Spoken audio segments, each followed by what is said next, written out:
너무 과대망상이에요. 제가 보기에는 한동훈 죽이기로 모든 거를 틀을 깨워 맞추려면은 이렇게 가면 안 돼요. 그러니까 한동훈을 부르는 게 이상한 게 아니라 당연한 겁니다. 특검에서 강제 구인될 수 있다라고 말을 한 것에 대해서 뭐 불쾌할 수는 있어요. 근데 한동훈 대표 입장에서는 오히려 울고 싶은데 약간 뺨 때려준 격이라고 저는 생각을 해요. 친한계 분들 제가 얘기 들어봐도 죽어도 안 나간다. 나가면은 죽는 길이다. 배신자 프레임이 강화된다라고 하는 건데 이렇게 버팅기게 판을 만들어 줌으로 인해서 한동훈이 배신자가 아니다라는 거를 증명할 수 있는 기회가 됐으니까 오히려 정치적으로는 분이 나쁠 게 없다 저는 그 생각이 듭니다.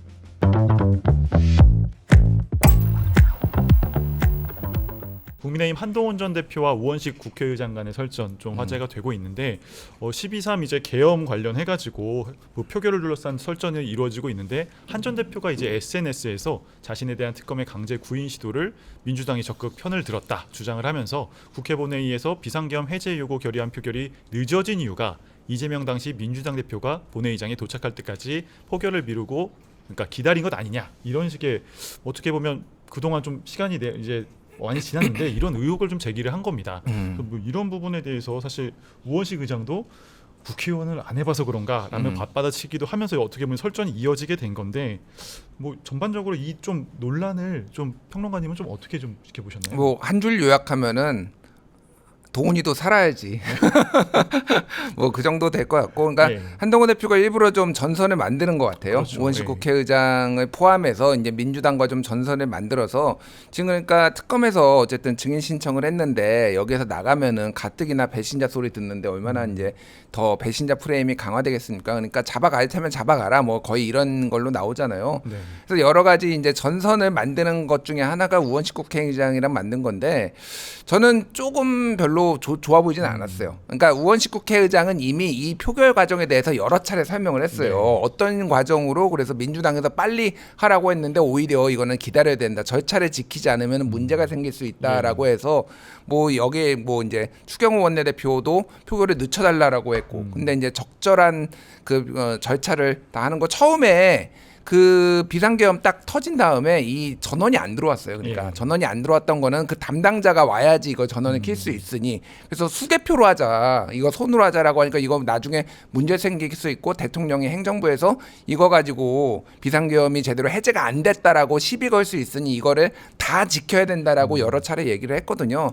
다만 뭐 이재명 대표가 들어온 거 이후에 해야 된다라는 얘기는 그때도 국민의힘에서 나왔던 얘기예요. 사실은 새로운 얘기는 아닙니다. 하지만은 저는 뭐 우원식 국회의장이 했던 해명들이 다 합리적으로 그리고 대부분의 국민들도 그렇게 보시고 계실 거라서 굳이 이거 가지고 시비를 걸기보다는 본인의 정치적인 좀 상황에 조금 이런 전선을 만들지 않았나 저는 그렇게 봅니다.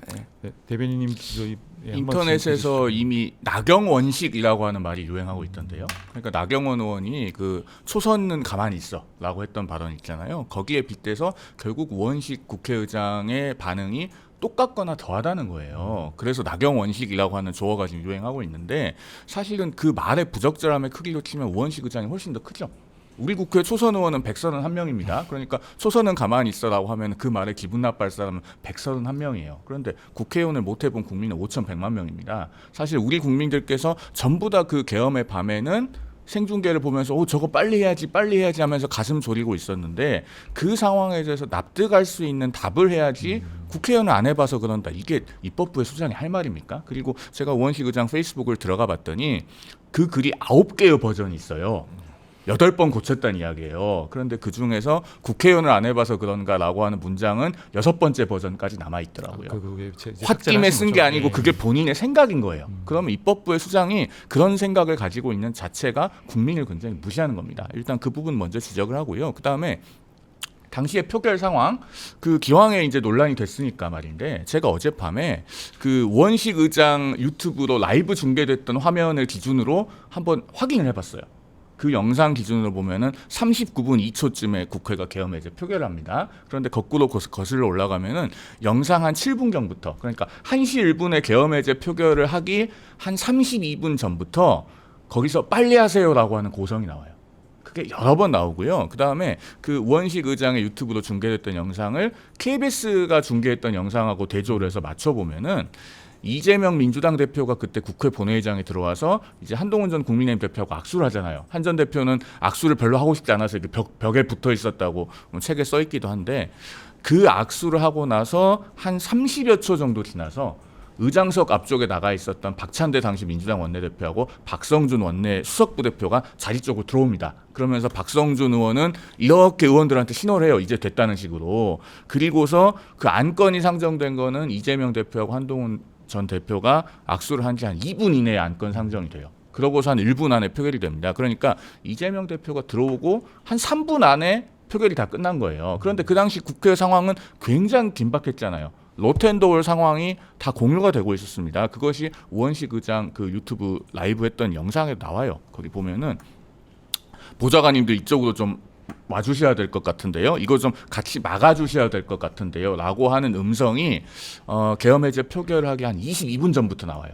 그러면은 그 20분 동안 얼마나 우리 국회가 긴박한 상황에 있었습니까? 왜 그때까지 늦춰서 표결이 됐는지에 대해서는 우원식 의장이 지금이라도 국민들께 납득할 수 있는 답을 다시 한번 소상히 해야 될 겁니다. 네, 알겠습니다. 이번 설전 사실 시작하게 된 계기 자체도 한 전 대표가 이제 내란 특검의 출석 요구를 거부하면서 원래 참고인 조사를 이제 요청을 했는데 거부하면서 이제 시작이 됐다고 볼 수가 있을 텐데 법원도 이제 특검의 손을 좀 들어주면서 이제 증인 출석을 이제 인용하는 상황이 됐습니다. 그러면서 이제 한동훈 전 대표가 증인 출석에 나설 것이냐 안 나설 것이냐 이런 부분들이 나오게 되면서 이 부분을 또 한 전 대표께서는 정치적 성동으로 이제 표현을 하셨는데 뭐 이렇게 좀 상황이 좀 진행되고 있으면서 한 전 대표께서도 갑자기 우원식 의장에 대해서 이렇게 말을 꺼내고 이렇게 된 걸로 보이는데 좀 앞으로 이 법원에서 이제 강제 구인 이야기도 정치권에서 나오고 있는데 좀 어떻게 전개될 걸로 예상하시나요? 일단 특검 쪽에서 그 강제 구인의 가능성을 언급한 거는 선을 넘어도 많이 넘은 거죠. 왜냐하면은 기본적으로 수사기관이 누구를 잡아가는 건 혹은 법원이 잡아가는 건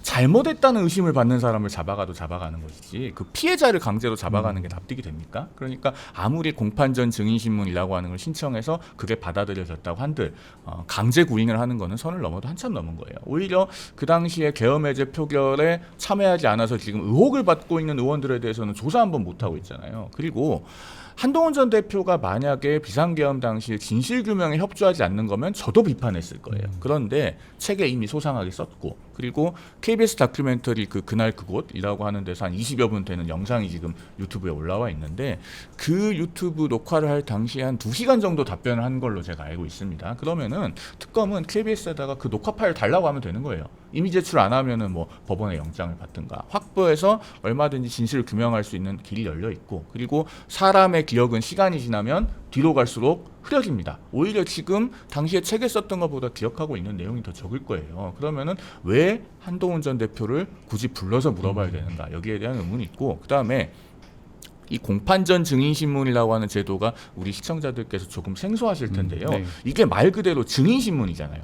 법원에서 하는 거잖아요. 그러면은 자 만약에 한동훈 전 대표가 나가요. 책에 쓴 것이나 다큐멘터리에 답변했던 것 이상의 새로운 진술이 없으면 굳이 그렇게 불러내야 될 실익이 없습니다. 그 다음에 만약에 새로운 진술이 있다고 한들 그것은 말 그대로 증인신문이기 때문에 사전에 피의자와 변호인에게도 그 일시가 통지가 되고 피의자와 변호인이 그 증인신문에 참여할 수 있어요. 그러면은 수사 주체가 가질 수 있는 정보 비대칭성이 사라집니다. 즉 원래 수사기관은 참고인을 불러다가 조사를 하고 그 조서를 자기들만 보잖아요. 그리고 피의자를 조사할 때는 그걸 안 보여준 상태에서 물어봅니다. 거기에서 수사기관의 정보 비대칭에 우위가 생기는 거예요. 네. 그런데 중요 참고인으로부터 새로운 진술이 나왔는데 그것을 다 보여주면서 쉽게 말하면 패를 보여주면서 한다. 그게 과연 사건을 수사하는 데 도움이 되겠습니까? 그런 점에서도 저는 특검이 이렇게 하는 것은 상당히 정치적이라는 의구심을 받을 수밖에 없는 길을 자초하고 있다 이렇게 봅니다. 평론가님은 강제 구인 어떻게 여기까지 좀 진행이 될 걸로 법원이 보시나요? 판단하는 네. 거잖아요. 특검이 구인을 하는 게 아니라, 네. 그러니까 이게 특검에서 강제 구인될 수 있다라고 말을 한 것에 대해서 뭐 불쾌할 수는 있어요. 근데 그거는 법원장이 판단을 해가지고 강제 구인하면은 어떻게 할 건지 좀 궁금해요. 그러니까. 네. 그러니까 이게 뭐 송영호 변호사님 여러 말씀을 해주셨는데 책에 뭐 소상에 나와 있다라고 하는데 이제 증거 능력에 문제가 있는 거잖아요. 그러니까. 그게 그러면 전적으로 그 책에 있는 게 전부 다 증거 능력으로 채택될 수 있을 것인가? 네. 그거는 좀 다른 문제예요. 그러니까 법정에서 직접 그러면은 여기에서 증언을 해가지고 이게 증거 능력으로 확인할 수 있는지 여부를 그러니까 채택될 수 있는지 여부를 확인하겠다라는 거니까 이거가 정치적으로 특검이 활용을 하고 있다. 글쎄요. 그거의 그 가설은 음모론적인 가설이잖아요. 민주당이 특검에 영향을 미치고 있고, 그래서 한동훈을 곤란하게 하려고 하고 있고, 그래가지고 지금 이렇게 민주당의 지시를 받아가지고 암묵정부 그거를 받아가지고 지금 하고 있다라는 건데, 글쎄요. 저는 그런 음모론에는 좀 동의하기가 어렵고요. 네. 불쾌할 수는 있어요. 불쾌할 수 있는 거 그거는 뭐 정치적 반응을 하는 거니까. 근데 한동훈 대표 입장에서는 오히려 울고 싶은데 약간 뺨 때려준 격이라고 저는 생각을 해요. 네네. 그러니까 아까 얘기했지만은 기본적으로 나갈 생각이 뭐 친한계 분들 제가 얘기 들어봐도 이거 죽어도 안 나간다. 네. 나가면은 죽는 길이다. 이거는 이제 배신자 프레임이 강화된다라고 하는 건데, 이렇게 버팅기게 판을 만들어 줌으로 인해서 한동훈이 그런 배신자가 아니다라는 거를 증명할 수 있는 기회가 됐으니까 오히려 정치적으로는 뭐 본인이 나쁠 게 없다, 저는 그 생각이 듭니다. 네. 사실 이게 전선이 계속 확장되다 보니까 한 전 대표 입장에서는 민주당에 대해서도 의혹 제기를 계속 하고 계세요. 그러니까 민주당에서 이제 김민석 당시 수석 최고위원 같은 경우는 굉장히 개헌에 대한 확신이 있었고, 그렇다면 그 개헌에 대한 확신의 증거를 제시해라, 이런 식의 발언도 나오고 있는데, 어떻게 보면 민주당이 먼저 예상을 한 거 아니냐. 그러니까 한동훈 전 대표가 이렇게까지 좀 어떻게 보면 공세에 나서는 부분 좀 어떻게 보셨나요? 아니, 근데 저도 이번에 그 글을 보고 되게 놀랐는데 12월 15일에 지금 이석연 국민통합위원장 네. 전 법제처장이죠. 그 MBN 시사 스페셜 그 정훈갑의 집중 분석에 출연한 걸 저도 모르고 있었어요. 왜냐하면 그 전날에 국회에서 탄핵소추안이 통과됐잖아요. 그리고 국민의힘은 그날 당 지도부가 붕괴됐고 15일 다음 날에는 당대표가 공식적으로 사퇴를 합니다. 그래서 12월 15일 당시 정신이 없는 상황이었는데 그런 인터뷰를 했다는 걸 그래도 챙겨서 알고 계시더라고요. 그런데 거기서 이석연 전 법제처장이 뭐라고 얘기를 하냐면은 이재명 대표를 만났을 때 경비 계엄 정도는 할 것 같다. 이 계엄의 징후가 심상치 않다라고 해서 아니 본인 무슨 말이냐, 어떻게 계엄 그런 걸 하겠냐라고 했는데 이재명 대표가 그 말을 굽히지 않더라는 취지로 이야기를 합니다. 그런데 그 이재명 당시 민주당 대표와 이석연 전 법제처장이 만난 날이 언제인지는 언론에 다 보도가 됐어요. 만날 당시에 11월 28일이잖아요. 계엄 5일 전입니다. 그러면은 계엄 5일 전에 경비 계엄 정도는 할 것 같다. 이걸 어떻게 알았을까? 여기에 대해서는 사실 궁금증이 드는 게 사실입니다. 그리고 김어준 씨가 국회에 나와서 그 체포조 사살설 이야기했잖아요. 네. 그러면서 우방국을 통해서 정보를 들었다고 했나요? 그런 내용에 대해서 특검이 조사를 했나요? 왜냐하면 이 부분도 12.3 비상계엄의 진상을 규명하는 데 있어서 대단히 중요한 문제예요. 그러면은 그 우선순위에 있어서 지금 특검이 올바르게 하고 있는가? 여기에 대한 의문은 저는 충분히 제기할 수 있다고 봅니다. 뭐 한전 대표, 네, 혹시 아니 뭐 우선순위 말씀하셨는데, 일단은 저는 김어준도 불러서 조사해야 된다고 생각을 하고요. 네. 그런데 지금 이 특검이 하고 있는 거는 추경호 원내대표를 포함해서 지금 표결 방해 행위를 하는 거잖아요. 그쵸. 그러면 네. 그거를 추경호랑 그날 가장 많이 얘기하고 설전 벌이고 왜 의원들 여기다 딴 데다 부르냐라고 한 한동훈만큼 많이 하는 사람이 어딨나요? 그러니까 우선순위로 따지면 한동훈을 해야죠. 네. 그러니까 이게 이상한 물타기예요. 김어준 저는 조사하지 말라는 게 아니라 다른 사람들도 다 조사해야 된다고 보는데, 가장 핵심은 한동훈이 맞습니다. 한동훈 전 네. 대표가. 그러니까 이거를 이제 정치적으로 해석할 수 있는데 이거 이상한 걸 갖다 붙이면 안 된다. 예. 제가 다른 답을 좀 드릴까요? 저도 그 비상계엄의 밤에 밤 10시 59분에 국민의힘 당사에 도착을 해서 그 국회 도서관 쪽 일렬동대로 통과하는 회전문 있잖아요. 네. 거기까지는 같이 갔던 사람이에요. 그래서 그날 밤의 상황에 대해서 조금은 압니다. 한동훈 전 대표가 추경호 원내대표하고 가장 많이 이야기했을 거라고 하는데 실제로 그렇지 않아요. 물론 당사 3층에서 그 약간의 논쟁이 있었습니다. 그 부분은 책에도 서술이 되어 있죠. 그런데 그것 외에는 동선을 따로 움직였잖아요. 11시 35분경에 국민의힘 당사에서 나와서 국회로 이동할 때 두 사람이 같이 간 게 아니고 따로 갑니다. 그리고 그 뒤로는 만난 적이 없어요. 그러면은 자, 계엄 해제 표결에 왜 끝내 안 들어왔냐가 사법적인 어떤 그 재단할 대상이고 수사의 대상이 될 수 있다면 그것과 관련해서 조사를 해야 될 사람은 한동훈 전 대표가 아닙니다. 왜냐하면 그 영상에도 통화를 하는 모습이 나오고 추경호 전 원내대표도 스스로 언론에 공보한 자료에서 밝히고 있는데 그 우원식 국회의장과 추경호 전 원내대표가 마지막으로 통화한 시각은 0시 39분경이에요.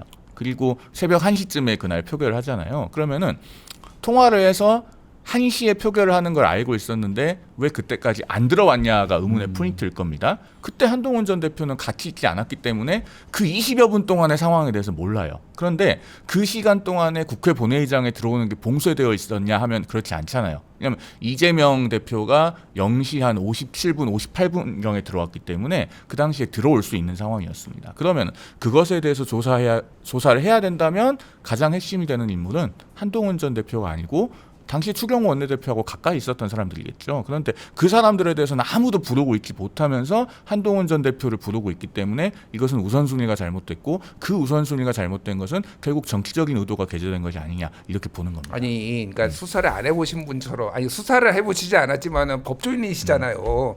기본적으로 그 10명에 대해서 지금 조사를 하겠다고 한 거고. 그러면은 그분들을 압박하거나 뭔가를 들이밀기 위해서는 그 정황조사부터 하는 게 원래 수사기관이 네. 하는 거예요. 그럼 참고인 부르고 증인 부르고 해가지고 얼개를 맞춰놓은 다음에 그 사람들 이 상황이 이런데 이렇게라고 들이밀기 네. 위해서 하는 거잖아요. 이거를 마치 그러니까 너무 과대망상이에요. 제가 보기에는 한동훈 죽이기로 모든 거를 틀을 깨워 맞추려면은 이렇게 가면 안 돼요. 그러니까. 한동훈을 부르는 게 이상한 게 아니라 당연한 겁니다. 거기에 뭐 정치적으로 파장이 있고 이런 거 있는데 이게 한동훈을 부르는 게 이례적이다라고 네. 생각하시면 안 된다라는 거예요. 그러니까. 네. 매우 드라이하게 접근하고 있고요. 제가 법조인이기 때문에 아니 이걸 입증을 하기 위해서 뭐가 필요한지를 보자는 거예요. 그러면은 자 한동훈 전 대표와 추경호 원내대표의 동선이 분리될 때까지 상황은 우리가 다 알아요. 말씀하신 정황조사에 필요한 부분은 책에도 써있고 다큐에도 나오고 다 있습니다. 그러면은 그 뒤에 일들을 규명을 해야 특검이 기소를 하든 불기소를 하든 뭔가 처분을 할 수 있을 거 아니에요. 그런 정황조사가 필요한 부분은 사실은 진작 했어야 맞고요. 지금 조은석 특검팀이 출범한 지 90일 됐거든요. 그러면은 보통의 특검은 이렇게까지 기간이 길지도 않습니다. 그러면 그동안에 뭘 했는지는 사실 특검팀이 스스로 반성해야 될 부분이 아닌가 저는 그런 생각마저 들어요. 열띤 토론 덕분인지 지금 역대 최고 저희 동시 접속자를 기록을 하고 있다고 합니다. 두 분 감사드리고요. 대변인님 모신 김에 또 하나 더 그러니까 한동훈 전 대표 관련해서 추가 질문 드리고 싶은 게 사실 일상 라방 외에도 요새 굉장히 전국 현안에도 메시지를 적극적으로 좀 내고 계신데 본격적으로 좀 공개 활동을 이제 더 활발히 하신다 이렇게 봐야 될까요? 글쎄요. 정치는 뭐 정치를 그만두지 않는 한 숨 쉬는 것도 정치입니다. 그래서 그렇죠. 뭐 본인이 유튜브를 하든 페이스북에 뭐 글을 올리든 어느 정도 이제 인지도가 높은 정치인이기 때문에 쭉 회자가 될 거고요. 다만 이제 본인이 그 7월달에 당 대표 선거 불출마를 선언을 할 때 현장에서 좀 더 많은 분들과 호흡하겠다는 취지의 내용을 그 메시지의 문장에 담아낸 부분이 있습니다. 그런 것들에 비춰 보면은 아마 뭔가 그 오프라인에서 시민들과 더 직접 만나고 많은 이야기를 듣고. 하는 과정들을 거치기 위한 구상이 있지 않을까 생각이 드는데 다만 거기에 대해서는 아마 적절한 시기가 되면 한동훈 전 대표가 직접 밝히지 않을까 싶어요. 알겠습니다. 이번에는 좀 그 서정욱 변호사와 김건희 여사 관련된 이야기로 좀 토크를 넘어가 보려고 합니다. 서정욱 변호사라고 하면 사실 윤 전 대통령 부부와 가깝다고 알려진 변호사시죠. 뭐 방송에도 자주 나오시는데 이분이 이제 지난번 11일로 기억을 하는데 그때도 이제 방송에 나오셔서 김 여사가 계엄 당일 성형 관련 병원을 갔었다고 주장해 여기에 대해서 이제 김 여사 측에서 이제 반박에 나섰습니다. 밤에 무슨 성형을 받느냐? 서 변호사와 사실 윤 전 대통령 부부가 가까운 사이도 아니라는 식으로 또 반박까지 했는데 굉장히 어떻게 보면 보수 쪽에 있으신 분들끼리 지금 논박을 주고받는 상황이 됐는데 좀 이런 상황에 대해서는 지금 평론가님은 좀 어떻게 보셨나요? 아니 뭐 서정욱 변호사 저는 뭐 잘 알고 가끔 뭐 예전에 방송도 같이 하고 뭐 그랬는데 서정욱 변호사의 장점이 있어요. 거짓말을 안 합니다. 네. 거짓말을 안 해요. 이분은 억지 주장을 하더라도 거짓말에 기반해서 하진 않아요. 그래서 서정욱 변호사가 얘기를 했던 게 이제 V0다, 서열 1이다 그 얘기했잖아요. 전 국민이 다 알고 있어요. 뭐 윤석열 이제 김건희 변호인 측에서는 지금 재판을 하고 있으니 그게 이제 국정농단 이런 의혹이 있으니까 이걸 부인할 수밖에 없지만은 뭐 김건희 여사가 뭐 정무적 감각이 좋았네, 뭐 많은 거를 했네. 명태균 씨가 얘기했듯이 대선 시작 때부터 반반 인사권 행사하기로 했네. 이거 뭐 다 알고 있잖아요. 그러니까. 이거에 대해서는 이견이 없다. 제가 보기에는 그분들 빼놓고는 이견이 없다라고 보고 V0인 거에 대해서는 이견이 없다라고 보고 당일날 이제 성형외과에 가서 링거를 맞은 거잖아요. 이거에 대해서는 해석은 두 가지인 것 같아요. 그러니까 그러니까 역대 정권에서 처음으로 성형외과가 주치의가 됐어요. 이 윤석열 정권에 처음 있는 예. 일입니다. 성형외과가 왜 주치의가 됐는지 모르겠으나 일반적으로는요 주치의는요 관저로 옵니다. 그렇죠. 예, 관저로 와가지고 링거 맞아야 되면은 집에서 놔줘요. 그러니까 관저에서. 근데 왜 굳이 갔느냐? 그러면은 비상계엄이 터질 거를 알고 있어서 이거를 알리바이를 만들기 위해 나는 몰랐다라고 해서 잠시 피신해 있던 거냐? 아니면은 뭐 진짜로 몰랐다라는 뭐 주장도 있는데 저는 알았을 거라고 보고요. 네. 예, V0께서 이런 거 모르시면 안 되죠. 예, 네. 그래서 뭐 이거는 서정욱의 약간의 실언에 가까운 얘기다라 그쪽 진영에서 보면은 실언에 가까운 얘기라고 보는데 어쨌든 뭐 좀 재밌네요. 옆에서는. 예. 그 김여사 변호인이 이제 친한계 인사들을 향해서도 저질적인 정치 공세, 추측과 뭐 친한계의 무지가 너무 심하다라는 식으로 이제 강하게 비판했는데 여기에 대해서 대변인님 좀 어떻게 좀 아마 반박하실 수 있을까요? 그 유모 변호사 네. 정치인이 아니다 보니까 좀 메시지가 거친 것 같아요. 그런데 김종혁 전 최고위원이 페이스북에 올린 글은 사실 서정욱 변호사가 MBC 라디오 나가서 얘기한 걸 그대로 인용한 것에 불과하잖아요. 그 이상의 뚜렷하게 큰 내용이 많이 덧붙여져 있지 않습니다. 그러면은 그것을 가지고 무슨 친한계가 몰라서 그런다 이렇게 비난할 일인가 싶고 여기서 더 본질적으로 봐야 되는 거는요. 김건희 씨 측에서 자꾸 메시지에 하자가 생기면 메신저를 쫓아내요. 이런 식으로 하고 있어요. 그러니까 달면 삼키고 쓰면 뱉는 감탄고토식의 행보를 계속하고 있다. 가장 비근한 얘기가 뭡니까? 심평 변호사예요. 구치소에 면회 갔다가 접견 갔다가 무한한 영광이라고 하는 표현을 쓰면서 굉장히 논란이 큰 그 메시지를 냈잖아요. 그러고 나서 김건희 씨 측에서 그런 말 한 적 없다. 그걸 변호인을 통해서 밝혔습니다. 자, 이런 식입니다. 그런데 심평 변호사도 그동안에 윤 전 대통령 부부와 매우 가까운 것으로 알려졌고 그것은 정가에서 거의 이설이 없었어요. 서정욱 변호사도 자타가 공인하는 윤 전 대통령 부부의 1호 메신저와 다름없는 분입니다. 그리고 그것을 여태까지 누가 그렇게 이의를 제기해 왔나요? 그런데 권력서열 1이라고 하는 실언이 나오니까 바로 손절하는 거예요. 지금 이런 상황을 유심히 보면서 지금 정치권에 아직도 이 김건희 씨를 추종하는 인사들이 일부 남아 있습니다. 이런 상황을 잘 보면서 이제 정말 정신 차리고 빠져나오시라라는 말씀을 저는 드립니다.